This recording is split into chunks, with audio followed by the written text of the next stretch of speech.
Hey, folks, welcome back to Behind the Numbers with the Wilsons. Once again, I'm your host, as always, Rick Wilson, joined by my son, the brilliant pollster, data analyst, numbers guy, Andrew Wilson. We are recording this week on Wednesday because we have terrible travel schedules Thursday and Friday. So you're getting this a little early. We are midweek, mid-cycle of polling. But Andrew, you and I are talking before the show, and the top line here is Trump continues to slide badly with independents, and it's dragging down his approval rating overall. Yeah, I mean, we touched on this a couple weeks ago, that his current negative approval rating is a result of his approval rating with independents, and it's dipped even further. The economy is this huge issue, and you can see that. So before we go too deep into this, I do Right. want to talk about these charts a little bit. This is from The Economist, Mm-hmm. YouGov. You can see they've polled 1,635 U.S. adults. Mm-hmm. And the way for folks to look at this is in two sections. So on the left side, the y-axis here has the approval description, Right. but this is two sections. The top section is demographics, so that's sex, age, race, and income. Mm-hmm. The bottom section is politics, so that's 2024 vote, ideology, party ID, etc. So when you're looking at this particular chart, you'll see that there's strongly approve, somewhat approve, and then approve. That's an amalgamation of strongly approve and somewhat Sure. approve. So the highlighted row is both of those averaged out. So looking at independence, his disapproval with independence on jobs in the economy is at 55. Mm-hmm. Anytime that it's at a number like 55, and you can look at his approval, it's 34, that is detrimental to Trump, Republicans, incumbents and hopefuls in 2026. It's a really bad sign. I think that this election and the next election, and this is conventional wisdom, I know, but it's true, I think, are going to be based on how people feel about the economy. And if this is the direction we're headed, Trump is in a bad way. Right.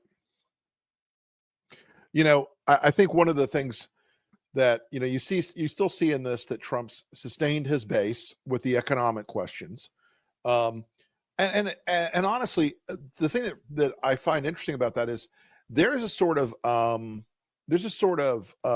automatic defense of Trump among the base that even though he's lost some traction with the economic stuff, they still live in this alternate world where they're like, oh yeah, everything else is terrible, the economy sucks for everybody else, but I'm doing great. Right, and that's a constant problem in the way people, our worldviews, and the Yeah. crime issue used to be the one that was sort of exactly geared like that. Like somebody else could be a victim of crime. I'm worried about that, but really, I'm not worried about my car getting jacked. Um, when it comes to the economy and Trump voters, there will be some that slip off. I mean, since May, he's lost from this YouGov poll. He's lost about four more percentage points in his approval Right. with Republicans. So there will be some who slip off. Now, I think that probably has more to do with stuff like Epstein than the economy, because Yeah.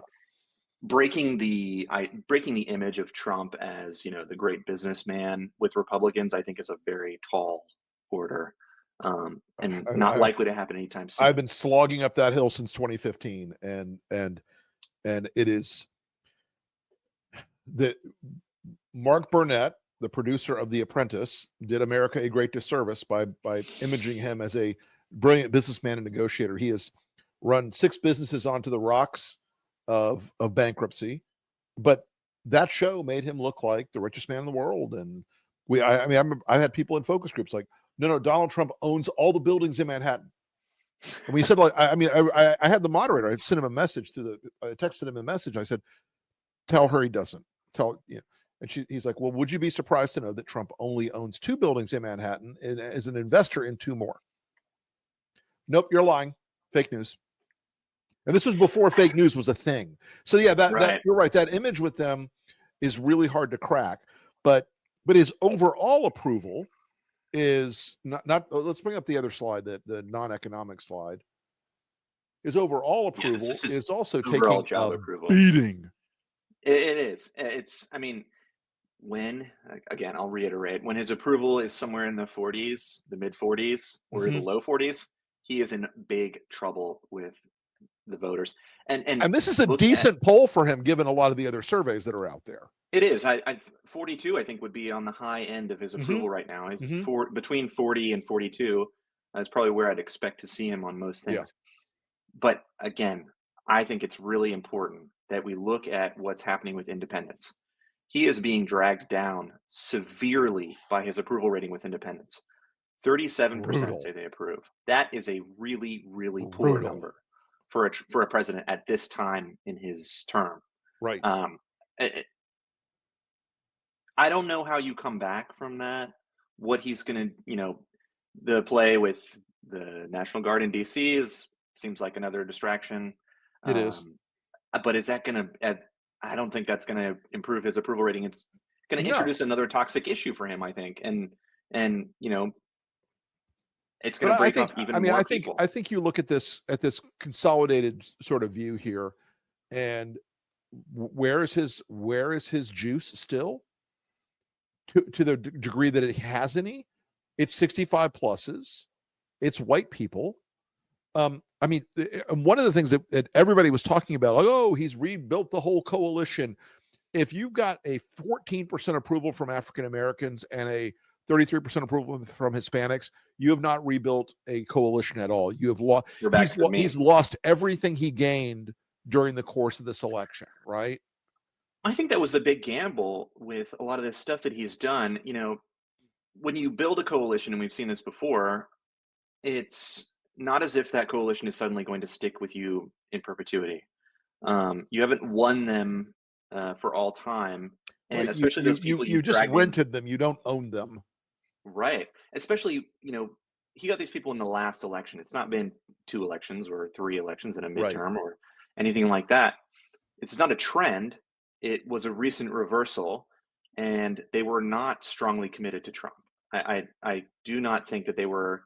If you ask these people, how committed they are to the MAGA movement, I would say that most of them would probably dismiss that out of hand. Um, yeah, Yeah. he I mean, has destroyed his own. I find those demographics with these groups that were declared to be the permanent new parts of the Trump working class coalition. They're not there.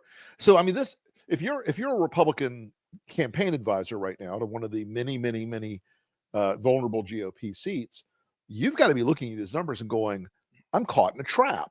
On the one hand, my guy has to go out in every event and say that Trump's shit doesn't stink and he's the greatest president in history.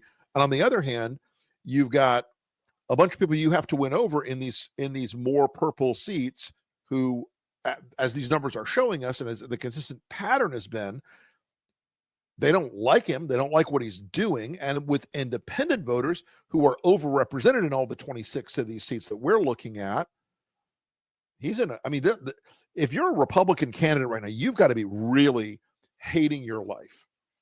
I think so, and I think there's an interesting tie-in here with the Texas gerrymander that they're trying to get through. Say more. That gerrymander is predicated on Trump's number with Hispanic voters. So they are relying on the idea that the Republicans have brought these people in Oh, and they will not lose them. So interesting. whether they can do this gerrymander, they probably will. I think, but it may not play out the way they expect it to, considering that he has lost all these Hispanic voters that he pulled in 2024. So I even their had not desperate heard that attempt, theory of the case, but that is really smart. That is really interesting. even their most desperate play may not may not work out the way they expect it to because of what we're seeing right now. Well, I think that is something that as you look at Trump's overall performance, if you're basing, it's like, and I heard a similar, but not exactly that analysis on the redistricting side. Like the NRCC was calculating the two South Florida congressionals that they're a little bit worried about. Um, hello, and Oh, again, this is folks, this is the Trump's daily average, and and again in the mid 40s. in the mid It's 40s. And always a look, bad folks, sign. as we've always said, Trump has a hard floor traditionally of 40, where it's almost impossible to get him below that number for long, but he also has a hard ceiling of around 45. So he is traveling in that narrow band right now that is sustained by Fox News and Facebook bullshit and online, playing all those things. All of it, to my mind, folks, is more fragile for Trump and more fragile for the Republicans who are running this year than anybody's really fully calculated out yet. I think so. And Yeah, go ahead. well, we've gotten a lot of these new Senate race ratings. Yeah. And North Carolina is a toss-up, Georgia's a toss-up, Michigan's a toss-up. I think that you're right. Some of this hasn't necessarily been factored in yet. Like, it's not going to get better. His numbers aren't going to get better. They consistently get worse. If you take a look at his issue approval on various things, it's Don't we have that? continuing You to have that. You have slip. that very complicated slide. Yes, All right, let's bring that. this is from Tip Insights. So this is a grade card. The pink column on the right of each of these little graphs My brain hurts. is F. And the green column on the left side of all these little graphs is A. I know this is a little challenging to read, but I think skip straight to the bottom and look at his overall performance. 31% would give it an F. A plurality of Americans give him an F. Just overall. And I think that's incredible. His worst issues right now are things like tariffs and trade. Again, something that will not get better. No, and in fact, continues to get worse by the day. Healthcare, which it's one of the time bomb of the big beautiful bill is set to not go off until after the midterms, but I think that they're in for a surprise and that all these hospitals are going to close expecting to lose money. Sure. 100%. And then you have the handling of spending and taxes. I think that also ties into the big beautiful bill. It's interesting because you looked at the big bill, and a lot of Republicans convinced themselves that this was going to be what they get to run on in 26. That this would be their line, and would say Democrats wanted to raise your taxes and I cut them. I don't know that if Trump's hurting that much on spending and taxes, that there's a hole where Republicans get to drive through and prosper on that issue. My intuition is that if this was not Trump and it was Congress, that number would be a lot worse, for historical reasons, but also just for right now. For sure. We talked about this last week. It's a terrible sign that he's sending out cabinet secretaries to campaign for the big beautiful bill after it's been passed. It passed. Yeah, that doesn't make sense to me. And they're going to have a really hard time selling it. And right now is not the time to sell it. I can't imagine. I think it's going to make things worse. He's got these very uncharismatic characters who are going out to sell it too. I can't imagine who came up with this idea. Maybe JD. Susie, probably. Oh, because that in a normal administration, you would deploy your cabinet members and your senior spokesmen, your big advocates, out on the news shows, out in the States, out to big, Chicago Economic Club speech, all those sort of big things you would do. Sorry, I mean, people will remember this from the Inflation Reduction Act. Yeah. The Biden administration sent out cabinet secretaries all Pete across the country. Buttigieg and other people out there to go talk about it, which is absolutely one of those things that we used to do in this country, where we have conversations with the American people about what we're doing as in government. I do think the other thing that is now hitting in, and I know that, the reason Trump attacked Goldman Sachs the other day was that they're now saying only 14% of the cost so far of the tariff stuff has been passed on to consumers, but as it hits, it's going to drive inflation. As it hits, it's going to drive a loss of prosperity for Americans across the board. And so we're going to see, I think, as now that he's kicked in most of the tariffs, except the one for China where he tacoed this week, markets sort of pull all their own, right? Sure. Yeah, absolutely. And the important thing to remember about the stock market in particular is that it's not the most scientific thing in the No, world. I mean, honestly, the valuations of companies is it's insane, ludicrous. insane. But it's based on vibes, and that makes it into sort of a barometer for how people are feeling about the economy. That's why it works. Um, but as the government's public data that it releases becomes less and less reliable, Or and doesn't release. or doesn't release, and we can see it in the polling. People are more and more worried about the economy. They think things are off in the wrong direction. Um, Yep. you'll see a gulf between what the government says is happening and how people feel, and that will contribute to this sort of covert reversal against Republicans across the country in 2026. It may not be the loudest election in the world this year. It's a midterm. Sure. It's not going to be as buzzworthy as a presidential election, but I do think you'll see a sort of a quiet trend, um, you know, towards Democrats away from Republicans. Um, even though Democrats' numbers are extremely shaky. Well, we talked about this before. Partly their numbers are shaky because their own people are mad that they're not fighting. And now I think there's been a Right. lot more fighting. Texas Democrats, Gavin Newsom, Pritzker, Tallarico, all these people that are out there finally like swinging the axe at the bad guys. And I think that starts to help. Yeah, I agree. I So think the James Tallarico example was a really good one. yeah, He, I mean, it's not necessarily a new face if you're familiar with Texas politics, but he, you know, the people that Democrats are pissed off at are Chuck Schumer. I mean, sure, I think that pretty much sums it 100%. up. So new faces have this opportunity to defy the current expectations in polling that Democrats have, Right. Democratic leadership has. So it will be a difficult read for polling and pollsters, but at the same time, it's important to remember that just because they disapprove of the Democratic Party doesn't mean they won't vote for them. And that's the reverse is obviously true. Yeah, sure. Trump may have slipped 4 points in the last couple months with Just with Republicans, but that MAGAs. doesn't Yeah. right. That doesn't mean that suddenly they're going to go and vote for the Democrat. But in the game of small numbers, the slippage on their side is more dangerous for them than the slippage the slippage on the Republican side is more dangerous for them than the crankiness on the Democratic side, because the slippage for them is among the hardest core believers because of Epstein and other matters. So I know we're again, folks, we're recording this on Wednesday due to our grueling schedules of travel.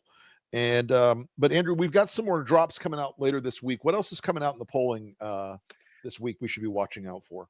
I can't say for certain, but we're reaching the middle of the month here, which is typically Yep. when the big pollsters drop their Yep. polls. We might see Fox News or Wall Street Journal. The We're also liberal reaching the end of Fox the week. News poll always wrong about me. They never.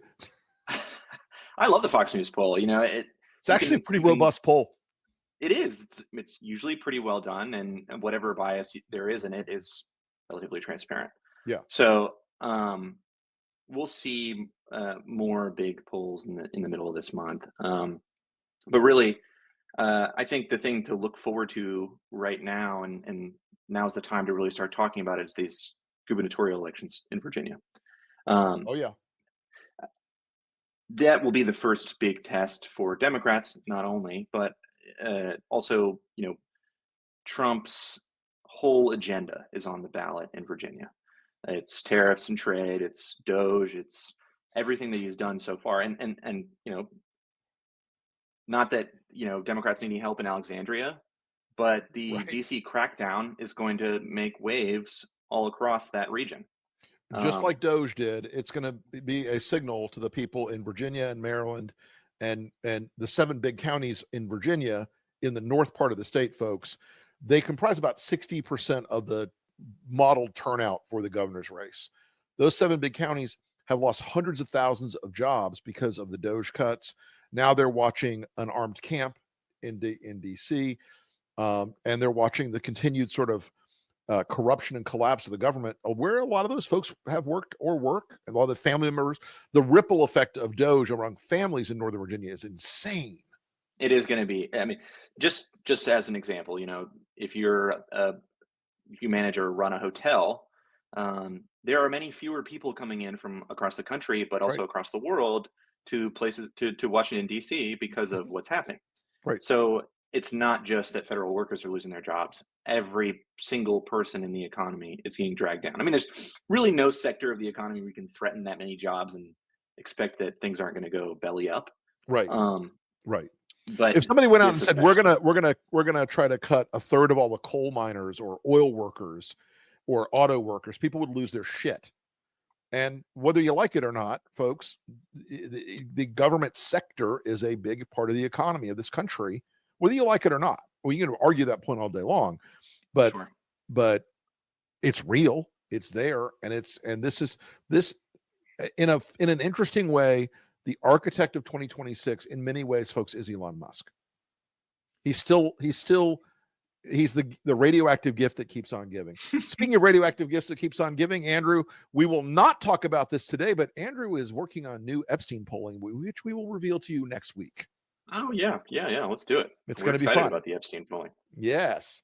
There's many things there, many things to learn.